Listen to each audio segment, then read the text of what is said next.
Everyone, welcome back to our Dart programming series.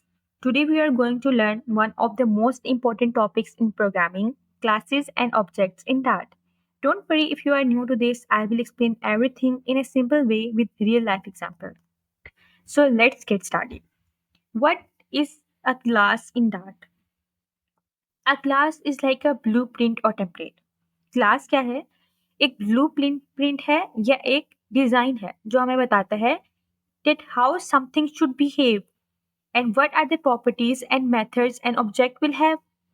ठीक है, हम इसके एग्जांपल ले सकते हैं एक हाउस के डिजाइन से। क्लास जो है सिर्फ एक प्लान है, ये कुछ बिल्ड नहीं कर रहा। क्लास में हमारे पास दो मेन चीजें आ जाती हैं। What is this? Methods and the properties.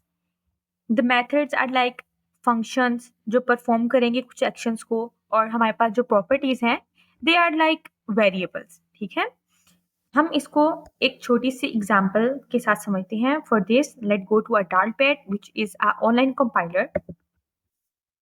यहाँ पे मैंने एक कोड लिखा है। Now I will explain this code step by step to you guys. इसमें हम लोगों ने एक क्लास बनाई, क्लास स्टूडेंट। आप लोगों ने हमेशा याद रखना है कि जब भी आप क्लास बना रहे हो तो उसका जो पहला अल्फाबेट है हम उसको क्या रखेंगे? कैपिटल रखेंगे। As I told earlier that a class contains two main things, properties and methods. और properties में हमने पढ़ा कि it stores some type of variables. तो यहाँ पे देखें, इसके properties में हमारे पास string आ गई और int आ गया।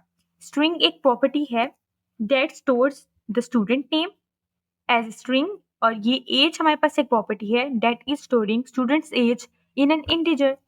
अब हमारे पास दूसरी चीज जो है वो है मेथड।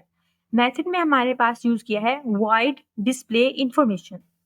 तो ये क्या है? It is a method that prints student name and student age. Display information print करा रहा है स्टूडेंट का नेम और स्टूडेंट का age by using a print function.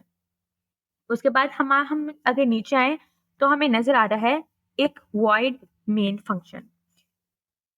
इसके अंदर हम लोगों ने बनाया student S is equal to student. Basically student हमारे पास ये क्लास है, एस हमारे पास इसका एक ऑब्जेक्ट है। We created an object of a student class, और हम लोगों ने अपने स्टूडेंट को क्लास को इधर कॉल कराया। एस हमारे पास यही ऑब्जेक्ट था और हमने अपनी सारी इंफॉर्मेशन को इधर डिस्प्ले कराया। अगर हम इसको रन करें तो हम क्या एक्सपेक्ट करते हैं कि हमारे पास डिस्प्ले की जाएगी स्टूडेंट की इंफॉर्मेशन जिसमें उसका नाम होगा और उसमें एज होगी। तो चलिए रन करते हैं।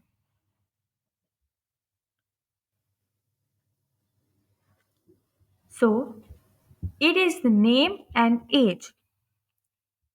हम लोगों ने प्रिंट कराया स्टूडेंट का नाम और स्टूडेंट की एज। इसी तरीके से हम लोग पढ़ेंगे ऑब्जेक्ट्स को। For the objects stay tune with us for lecture number 2. I hope this was helpful and easy to understand. If you have any questions, feel free to drop a comment below. And don't forget to like, share, and subscribe. See you in next lecture. Bye.